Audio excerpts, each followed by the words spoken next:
बिस्मिल्लाहिर्रहमानिर्रहीम। आज हम यूनिट नंबर 2 स्टार्ट करेंगे, थ्योरी ऑफ क्वाड्रेटिक इक्वेशंस। तो स्टूडेंट्स, इसमें एक्सरसाइज नंबर 2.1 से पहले आप इस फार्मूला के बारे में तो जानते हैं, यू नो डैट ये क्वाड्रेटिक फार्मूला है। अब इस क्वाड्रेटिक फार्मूला में अगर आप देखें तो हमारे पास अंडर रूट के अंदर ये जो एक्सप्रेशन है b² - 4ac, इस एक्सप्रेशन को हम डिस्क्रिमिनेंट का नाम देते हैं। तो इस चीज़ को क्लियर कर लें कि डिस्क्रिमिनेंट किसे कहते हैं। तो discriminant is b² - 4ac।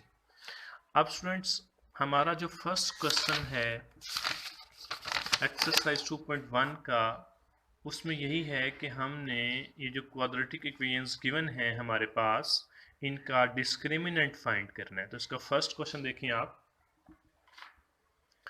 2x² + 3x - 1 = 0। यहाँ से a की वैल्यू लिखी मैंने, b की लिखी, c की लिखी, और उसके बाद डिस्क्रिमिनेंट अभी हमने बात की है इसकी, ये होता है हमारे पास b² - 4ac। तो b की वैल्यू पुट की 4, a और c की वैल्यूज पुट अप की, 3 का स्क्वायर 9 आ गया, माइनस माइनस प्लस हो गया, 4 2 8 × 1 8, तो यूँ 17 बना मेरे पास। तो ये मैंने डिस्क्रिमिनेंट फाइंड कर लिया। तो बहुत आसान है स्टूडेंट्स। बाकी जो 3 पार्ट्स हैं 2, 3 और 4, ये आप खुद करेंगे, इंतहाई आसान चीज़ है। और उसके बाद आप देखें एग्जाम्पल नंबर 1 के 2 पार्ट्स हैं, उनमें भी डिस्क्रिमिनेंट फाइंड करना है। तो ये 2 पार्ट्स भी आप खुद करेंगे। उसके बाद स्टूडेंट्स, हमारा जो नेक्स्ट टॉपिक है वो है नेचर ऑफ रूट्स, यानी रूट्स की टाइप्स, रूट्स की अक़साम कह लें, रूट्स की नेचर कह लें। आपको पता है जब हम क्वाड्रेटिक इक्वेशन को सॉल्व करते हैं, यानी तो उसके जो आंस आते हैं, 2 आंस जो आते हैं, या 2 वैल्यूज़ जो आती हैं, या जो 2 सॉल्यूशंस आते हैं, उन सॉल्यूशंस को ही हम रूट्स का नाम देते हैं। तो रूट्स को पहले समझ लें कि रूट्स होते क्या हैं। किसी भी क्वाड्रेटिक इक्वेशन को जब हम सॉल्व करते हैं तो जो 2 आंसर आते हैं, या जो 2 सॉल्यूशंस आते हैं हमारे पास, या जो 2x की वैल्यूज़ आती हैं, उनको हम रूट्स का नाम देते हैं। अब रूट्स की नेचर क्या होती है? तो रूट्स की नेचर के लिए जब भी आपको रूट्स की नेचर पूछी जाए तो आपके माइंड में फौरन डिस्क्रिमिनेंट आ जाना चाहिए। रूट्स की नेचर अगर हमने देखनी हो तो उसके लिए हमें डिस्क्रिमिनेंट फाइंड करना होता है। डिस्क्रिमिनेंट जिस नौइयत का होता है, जिस तरह का होता है, उसी तरह की रूट्स की नेचर होती हैं। अब हम देखते हैं कि डिस्क्रिमिनेंट किस तरह का होगा तो रूट्स की नेचर क्या होगी। तो स्टूडेंट्स, अगर आप डिस्क्रिमिनेंट फाइंड करते हैं किसी क्वाड्रेटिक इक्वेशन का और उसकी वैल्यू ग्रेटर देन 0 आती है, ग्रेटर देन 0 भी आई और परफेक्ट स्क्वायर भी आई, यानी इस टाइप की वैल्यू आई है, लेट्स से 4 आ गया आंसर आपका, तो 4 को आप देखें 2 का स्क्वायर यानी परफेक्ट स्क्वायर की फॉर्म में लिख सकते हैं। तो अगर इस तरह की कोई वैल्यू आती है, लेट्स से 36 आ गया, 36 को आप 6 का स्क्वायर लिख सकते हैं। 49 आ गया, उसको आप 7 का स्क्वायर लिख सकते हैं। तो इस तरह की जो वैल्यूज़ हैं जो ग्रेटर देन 0 भी हों और परफेक्ट स्क्वायर भी हों, तो हम कहते हैं कि रूट्स जो हैं रैशनल है, रियल है और अनइक्वल है। ठीक हो गया जी। उसके बाद अगर आपका डिस्क्रिमिनेंट तो 0 से ग्रेटर है लेकिन परफेक्ट स्क्वायर नहीं बना, यानी लेट्स से 3 आ गया, अब देखें 3 जो है वो 0 से ग्रेटर है लेकिन परफेक्ट स्क्वायर नहीं है, इसको आप इस तरह स्क्वायर की फॉर्म में नहीं लिख सकते, यानी किसी चीज़ का ये परफेक्ट स्क्वायर नहीं बनता, तो हम कहेंगे कि रूट्स जो हैं वो इर्रेशनल है, रियल है एंड अनइक्वल है। उसके बाद अगर आपके डिस्क्रिमिनेंट की वैल्यू 0 आ रही है तो इट मीन्स आपके रूट्स रैशनल हैं, रियल हैं एंड इक्वल हैं। और चौथी चीज़, अगर डिस्क्रिमिनेंट की वैल्यू स्मॉलर देन 0 आ रही है, स्मॉलर देन 0 का मतलब है नेगेटिव आ रही है, तो इट मीन्स रूट्स इमेजिनरी हैं, या इमेजिनरी को कम्प्लेक्स भी कह सकते हैं हम, और अनइक्वल है। तो जैसे ये देखें -5 लेट से, अगर मेरे पास किसी डिस्क्रिमिनेंट को मैंने एवेल्यूएट किया और उस आंसर -5 आया, तो मैं कहूँगा कि रूट्स क्या हैं, इमेजिनरी हैं और अनइक्वल हैं। तो स्टूडेंट्स ये जो चार हमारे पास जो ना वो डिस्क्रिमिनेंट की जो ना वो टाइप्स हैं और उसकी बेस पर नेचर ऑफ रूट्स हैं, इसको अगर आप क्लियर कर लें तो नेक्स्ट जो हमारा क्वेश्चन है उसको सॉल्व करना हमारे लिए बहुत इजी होगा। तो अब आप क्वेश्चन नंबर 2 देखें।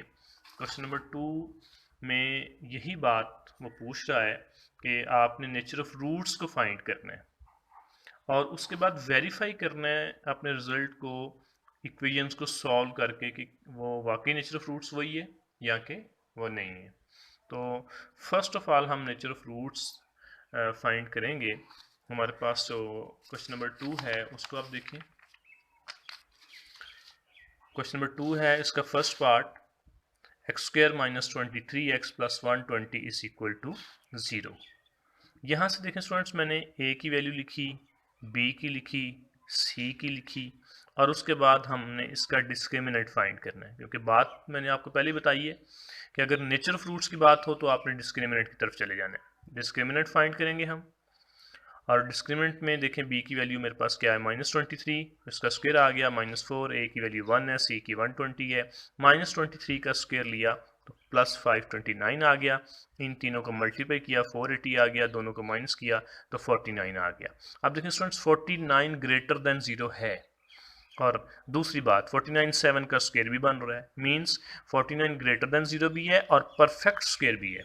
अभी हमने बात की है पीछे कि अगर परफेक्ट स्क्वायर भी हो और ग्रेटर देन 0 भी हो तो इसका मतलब है रूट्स क्या होंगे, rational, real and unequal.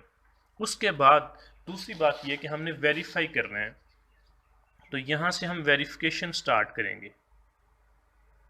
Verification में ये हमने देखना है कि क्या वाकई रूट्स रैशनल हैं और अनइक्वल हैं। तो आप इस इक्वेशन को, जो आपके पास असल इक्वेशन दी हुई थी जिसको आपने डिस्क्रिमिनेंट फाइंड करके बताया कि रूट्स किस टाइप के हैं, उसको अगेन सॉल्व करेंगे। और आपको पता है कि किसी भी क्वाड्रेटिक इक्वेशन को सॉल्व करने के 3 मेथड्स होते हैं। उसमें पहला मेथड है फैक्टराइजेशन, दूसरा मेथड है हमारे पास क्वाड्रेटिक फार्मूला और तीसरा मेथड है कंप्लीटिंग स्क्वायर। तो आपको जो मेथड इजी लगता है आप उस तरीके से इसको सॉल्व कर लें। तो मैंने यहाँ फैक्टराइजेशन से इसको सॉल्व किया है। -23 के 2 फैक्टर्स बनेंगे हमारे पास, -15 और -8। आप देखें इनको ऐड करें तो -23 आता है और इन दोनों को अगर मल्टीप्लाई कर लिया जाए तो 120 आता है। तो यूं ये 2 फैक्टर्स आ गए इसकी जगह पर और इन दोनों में से देखें x कॉमन लिया तो x - 15 और इन दोनों टर्म्स में से 8 कॉमन आ जाएगा तो x -15 आ जाएगा मेरे पास। यहाँ आप देखें इन दोनों में से x - 15 कॉमन है, x - 8, यहाँ से x - 15 0 लिया हमने, x - 8 0 ले लिया और उसके बाद -15 उधर जाके प्लस हो जाएगा और यहाँ से -8 इधर आके प्लस हो जाएगा। तो x की 2 वैल्यूज आ गई 15 और 8। अब यहाँ आप देख रहे हैं कि 15 और 8 ये दोनों रैशनल नंबर्स हैं, दोनों क्या हैं, रैशनल नंबर्स। और दूसरी बात हमने की थी कि अनइक्वल है। अब देखें 15 और 8 आपस में इक्वल भी नहीं है, तो दोनों रूट्स इक्वल भी नहीं है और रैशनल भी हैं। तो हम यहाँ कह देंगे कि प्रूव हो गया कि रूट्स रैशनल हैं और अनइक्वल हैं।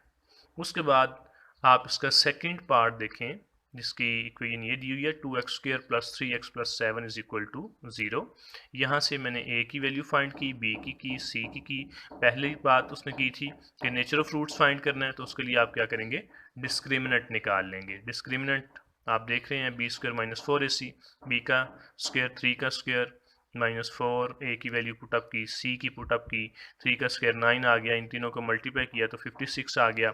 9 - 56 मेरे पास आ गया -47। अब देखिए हमने पीछे बात की थी कि अगर रूट्स नेगेटिव हैं यानी स्मॉलर देन 0 हैं तो रूट्स को हम कहेंगे ये इमेजिनरी हैं और अनइक्वल हैं।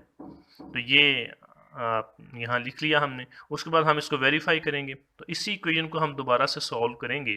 तो a की वैल्यू, b की वैल्यू और c की वैल्यू दी हुई है, इसके फैक्टर्स नहीं बन सकते, तो लिहाजा मैंने यहाँ पर क्वाड्रेटिक फार्मूला अप्लाई किया है। अब क्वाड्रेटिक फार्मूला में मैंने b की और a और c की वैल्यूज सबकी पुटअप की। तो यहाँ से देखें 3 का square 9 minus 4 two the 8 into 7 56, 9 minus 56 बनेगा माइनस 47। अब इस माइनस 47 को अगर आप देखें तो इसका हम अंडर रूट नहीं ले सकते। और दूसरी बात यह है कि अगर आपके पास अंडर रूट में नेगेटिव साइन आ जाए तो ऐसी जो वैल्यूज़ होती हैं उनको हम इमेजिनरी वैल्यूज़ कहते हैं। यानी अगर अंडर रूट में नेगेटिव आ जाए तो हम कहते हैं कि ये कॉम्प्लेक्स नंबर है, ये इमेजिनरी नंबर है। तो अब आप देख रहे हैं हमने यही बात की थी कि ये रूट्स इसके क्या हैं, इमेजिनरी हैं। तो ये यहाँ से प्रूव हो गया कि ये रूट्स इसके क्या हैं, इमेजिनरी हैं। और दूसरी बात, आप यहाँ पर ये जो दो रूट्स आए हैं हमारे पास, एक दफ़ा इसको आप प्लस की फॉर्म में लिख लें और एक दफ़ा इसको आप माइनस की फॉर्म में लिख लें। तो आप देखेंगे ये जो दोनों रूट्स हैं ये आपस में इक्वल भी नहीं है, एक में प्लस है और एक में क्या है, माइनस है। तो यहाँ से हमारे पास प्रूव हो गया कि ये रूट्स इमेजिनरी भी हैं और अनइक्वल भी हैं। तो स्टूडेंट्स ये दो क्वेश्चंस मैंने आपके लिए किए हैं, इनकी भी प्रैक्टिस कीजिएगा। उसके अलावा आप इसका थर्ड पार्ट और फोर्थ पार्ट, इसको भी ऐसे नेचर ऑफ रूट्स फाइंड करके और उसके बाद आप इसको सॉल्व करके बताएंगे कि वाकई जो हमारे रूट्स हैं वो यही हैं जो हमने find nature of roots discriminant से बताए हैं। और ये दोनों आप जो पार्ट्स हैं ये खुद करेंगे। और उसके बाद आप देखें स्टूडेंट्स को, आपके पास एग्जांपल नंबर 2 है, पेज नंबर है हमारे पास यहाँ पर 19। और इस 19 पेज पर एग्जांपल नंबर 2 के भी 4 पार्ट्स हैं आपके पास, A, B, C और D। इन 4 पार्ट्स को भी आपने खुद सॉल्व करना है, इनकी प्रैक्टिस करनी है। तो इस तरह से जब हम इतने क्वेश्चंस की प्रैक्टिस करेंगे तो अच्छा खासा हम इस पर वर्क कर जाएंगे और हमें ये बहुत अच्छे से जो ना वो ये चीज़ें क्लियर हो जाएंगी, नेचर ऑफ रूट्स के हवाले से, डिस्क्रिमिनेंट के हवाले से और नेचर ऑफ रूट्स की वेरिफिकेशन के हवाले से। होपफुल स्टूडेंट्स, आपको ये दोनों क्वेश्चंस अच्छे से समझ आ गए होंगे। उम्मीद करता हूँ कि आप इनकी प्रैक्टिस भी करेंगे ताकि आपके जो टेस्ट हैं वो अच्छे से हो सकें। अल्लाह करीम आपका हामी नासिर हो, आमीन।